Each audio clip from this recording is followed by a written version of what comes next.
I think what's thrilling about it and what he makes thrilling are some of the issues that lie at the core of the movie, which are about journalism and about the way that we take in these live crisis situations and what is the point of view that most accurately tells the story.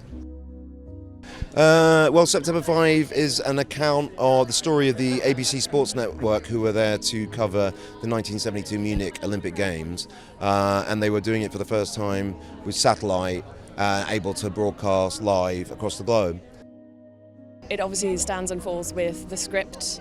I think the amount of research that went into making sure that every single thing was correct adds to it, and then it was the ensemble worked very well together, because you've got a couple of the biggest speaking roles here tonight, but I mean this, like every single person in that room was very committed and very, very good, no matter whether or not they had text to say, and I think that really adds to its big reason as for why there's so much tension in that room.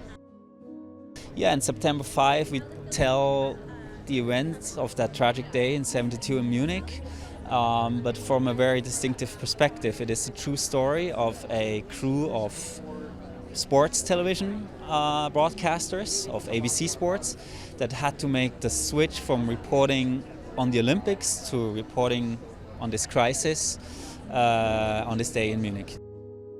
Sports journalists, yeah, it's everyday workers trying to do their job, and then an event takes place that changes their course of their job, their work, and their lives. So it's different when you think you're going to work and you're just going to record and broadcast sports. I think it's a story about journalistic integrity and how people in positions to relay information and how they need to have integrity to be true.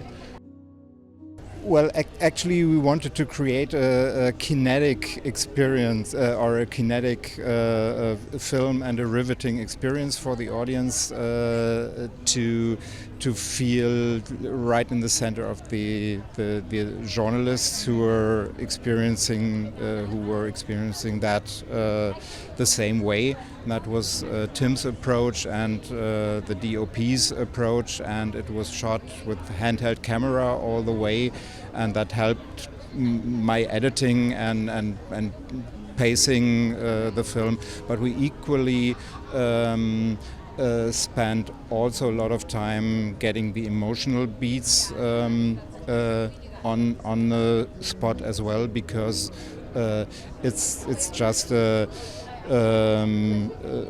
terrible tragedy that happened, so the emotional beats were very crucial to the story as well, equally than the nail biting, clock ticking sequences. Yeah, I mean, it's this incredible story of these sports journalists who were sort of there to cover the Olympics live and suddenly found themselves in the middle of a real-time crisis report. And the story of how they had to pivot. It's a very immersive movie. We're kind of thrown right into the newsroom with them and have to navigate all of the ethical and moral decisions that they make along the way. Things that I think still impact all of us today as we watch and consume media. Yes, September 5 is about the sports broadcasting team that was on the ground during the Munich '72 Olympics. When the tragic hostage crisis unfolded, they had to pivot from covering the Olympics and the sports element to covering news. It was the first time that a terrorist event or a traumatic event like that was shared globally in real time on live television. And a lot of questions about what's right, what's wrong, what's the responsibilities, what's not the responsibilities are questioned and discussed and presented in our film. In the beginning, when Tim came to me with that script, he told me to be very, very precise, and he was so keen about authenticity. And we researched for a very long time, and we wanted to have it as real as possible. At the same time, I view my role as a designer to enhance the story, to support the emotional world of the character, and also to make a world exciting and tangible. So it was quite difficult, and exciting to find the right balance between fiction and reality. And I think we nailed that quite good. So I did a lot of research. I wanted to use some of the original lenses that were used back in the day, and we found like an old vintage lens that was made actually in Munich that they used to shoot the Olympics, and I sourced some of them on eBay. Like we modified them to shoot on our film cameras, and then we tried to capture this as if we were a documentary crew documenting what's happening in that control room and like follow the story wherever it takes us. It's like actually what our characters do in the film. This is really crazy. This is like a really like walking through a dream right now. This journey of this movie is beyond our wildest dreams, and we're very proud of that. It's at breakneck speed, the whole movie. It's got just this incredible ensemble of actors that, and Jim McKay. The real Jim McKay is in the movie playing himself, and I think in some ways what he says and the way that he says it is something that we can all think about. Really got to hand that to Tim Feldbaum, the director. He was just, absolutely. He's very, very kind of interested in design anyway, but he was obsessed with the accuracy and authenticity. As a director, interested in cameras and technical equipment also. He is one of those directors that's really interested in that stuff.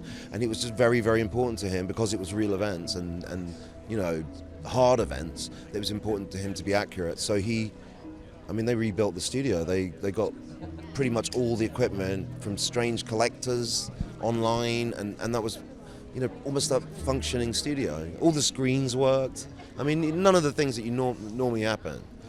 Every switch worked. There was nothing that didn't work. The phones. It was old stuff, but it didn't look old in there. It was brand new at the time. Yeah, it's wonderful and intimidating because you're being asked to bring your top game. It's great to have the first day on set and realize, everyone's very good. I have to be very good if I don't want to stick out. But it's also, it's very good. It's wonderful because there were lots of scenes. We were always in that room together, and I got to be in the room for some really fantastic acting. And there's always something to learn, especially from people like Peter Sarsgaard and John Bergara, and also Ben Chaplin. They're wonderful colleagues. I think especially in today's world where everybody has a camera and a TV in their pocket, it is interesting and we have, like, I would say, an ever-increasing thirst for 24/7 breaking news. I think it's interesting to take a step back and see how more than 50 years ago a tragic situation like this was for the first time covered in live television, and hopefully it makes us reflect on questions about our own consumption news, but also about the importance and the impacts of crisis reporting. I find that side of it was kind of easy because it was a really great collaborative, because filmmaking is just the most collaborative art form in the world, right? Everybody matters equally, and there's just tons of you. It's kind of a miracle anything ever works, right? It really sort of is. It always seems like total chaos, but occasionally they come together, right? And so, but with a cast, especially one in predominantly one small hot location, it's got to get along, and you've got to be on the same page. And that's a credit to the director and the people who cast it, because there literally wasn't room for egos, and we're all similar actors who care about it being real and truthful and care about our characters, because they were real people. I care about characters like they're real people when they're not. They have to be real to you, but when it is someone real, there's an extra sort of burden of duty of care, and I think we all felt that and got along. So strangely, whilst it was quite an intense shoot, concentration-wise, it felt easy in terms of the big stuff, like making it feel real. I just hope that they can learn something about people that are behind the scenes and dedicated their lives to this, and this was just their one probably life-changing, awful moment. But seeing how they did their best with it, ordinary men but extraordinary men and women, and just that to me moves me. People doing their best, especially good old American it feels very American to me in a way that the technology is state of the art, but at the end of the day, it's just guys trying to figure out how to do it. Was it wrong in the end? I can't answer that, but I know they did their best, and it mattered to them and it hurt them. So I hope that they feel that human element of this group that were caught up in something much bigger than they were.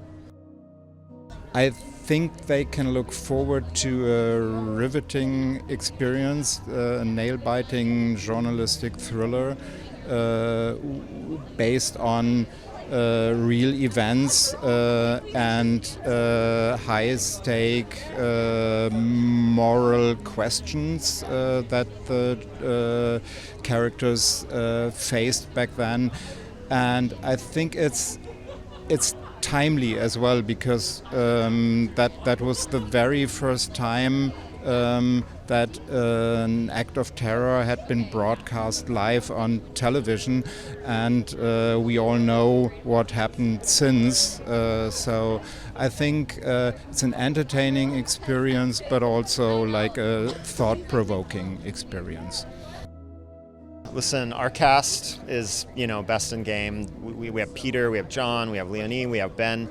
What they managed to do in this movie without any showboating, but just playing these real, authentic people, navigating these circumstances, is kind of beyond belief. I think when you watch the movie, you come away feeling like together they were all the protagonists, and they do such an incredible job of playing off of each other and not trying to upstage each other and just really going in for the kill. They're an incredible team.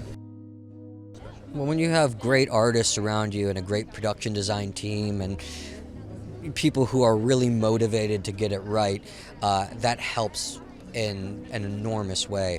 Our production designers were able to find old equipment that had long been forgotten. They were able to source it, they were able to get it working, they were able to build a set that was almost an exact recreation of the building that the ABC News team was in.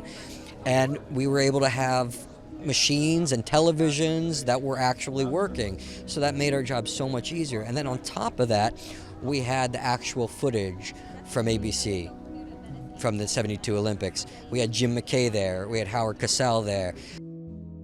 I think if they watch September 5, they can feel a movie, they can feel history, and they can sit there in first row and watch how an event evolves, and they can, I would say it's not only about, just watching a movie and seeing a story, but this is really about being there, going back in time, because this is what we try to create.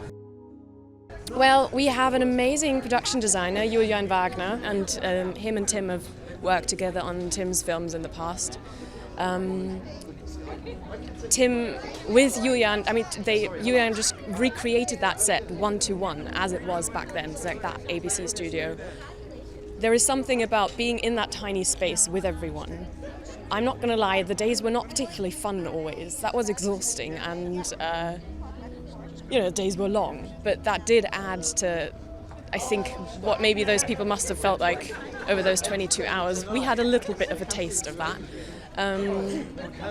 But what Tim and also Markus Förderer, our DP, brought to that table was a sense of, if no one sends them home, they're not going to leave. It's like a relentless thing of, we're going to go again and again, and we'll do it right and a little bit differently. So it's exhausting, but really, really good for a film like this. I think audiences can look forward to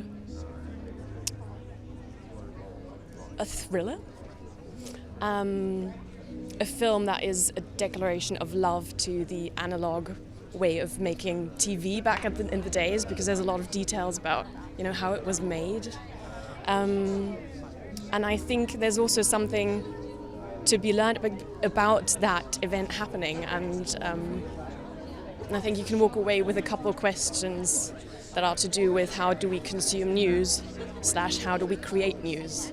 And how do we change maybe the course of events by reporting on them? Yeah, Tim is such a visual director. It's like a pleasure to work with him. We started making films. We both went to film school in Munich, so we were very familiar with the Olympic Village, which is like a historic site. So we scouted it many times over the years and discussed visual ideas, how to capture this. And it's just a great collaboration. We shot like handheld. Even Tim would sometimes grab a camera, and I operated a whole film. Like usually on bigger films I have operators, but here it was so intimate with the actors, and intuitively we would follow whatever happened, like without a rehearsal, without marks. Instead of like traditionally we would say we set up a wide shot and we cut to go for close-up and change the lighting. We wanted this immediacy and capture this tension, so we mastered everything as in single takes, always with the intention to tighten it up in editing. I think they can sit right next to the journalists that day in that room and see how they had to decide like within seconds and be there and feel that atmosphere. Well, if the movie is about getting to the truth of what's going on in the story, the collective story of our lives in history, then we needed to make the movie in as truthful a way as possible. And the documentary footage obviously kept us paying attention to that, because we couldn't cut to the real thing and have it look like we were faking it. All of this real equipment that he had from the period, much of it that worked, and also even the way that he designed the rooms, it was all made to be a layup for actors. There's the real person, Jeffrey Mason, who was actually with conversation, like talking to him was actually one of the initial points for the project at all. And when we talked about him, about this dynamics that they had in the crew, he told us about this unique way they had together, or how they grew together in this during this crisis reporting. And this we wanted to have reflected in the casting, and I'm lucky enough to have been that I could put together an incredibly talented cast in front of the camera. We shot the film in Munich. They came all over for that, except for Leonie, who was playing the German part. And working with them I was blessed to have these people in front of the camera. This happened over 50 years ago, and there's certainly people that are still with us that remember that, but certainly not everyone, and most of us never have worked inside of a broadcast newsroom. So it was this incredible opportunity to really show exactly what it's like to be in that room with the real machines, bringing them all up to speed. Our production designer, Julian, did an incredible job of recreating the original ABC Sports control room and studio. And it created this incredibly immersive environment, obviously for our actors to play in, but I think also as an audience member, you really find yourself immersed in that and feel like you're sitting right there, in the control room, pushing the buttons and kind of making the decisions along with them. This has to be absolutely authentic, so it was incredibly important to us and to the production designer Julian Wagner and his team that all of these devices of that TV world back then, and that we can also give today's audience a feeling or an idea of how television was made back then, how they still had to pin little letters to make graphics. They had to pin little letters on a blackboard so that they can then be put on the picture. And also it was crucial for us that we could include as much as possible from ABC's original footage.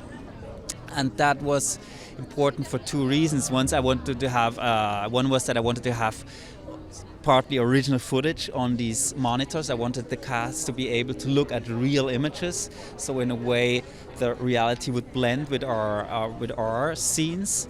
But even more importantly is the human element of the host from back then, Jim McKay, who was in this 22-hour marathon of broadcasting in that studio and reported to the audience at home, and had this, as I think, unique blend of staying professional but also being empathetic with the situation.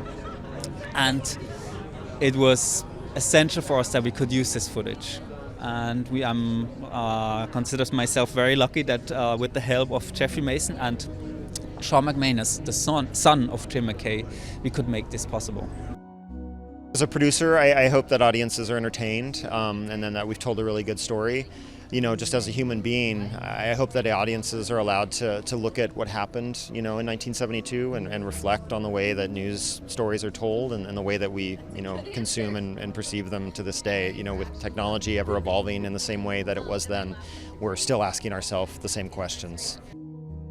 I hope audiences walk away. I hope they have a thrilling time watching it, but I hope they walk away having questions about how we now consume media and what our responsibility is as viewers of the news. Obviously, we live in very polarized times, and the news media is a big part of that. So I think going back to the moment when things really changed is important in our understanding of where we're at now. They can look forward to see a journalistic thriller, a movie about the importance, but the complexity and also the impacts of crisis reporting, and a movie that hopefully makes them reflect about our own complex media environment and how we consume news today. Tim is a very quietly intense guy. He comes across as calm, but this man really, really burns with a desire to tell stories. He would wake up in the morning, and many mornings go swimming in the river, which had snow melt coming down off of it. And he got sick at one point during the movie. He directed over Zoom. I mean, the guy is dedicated as they come.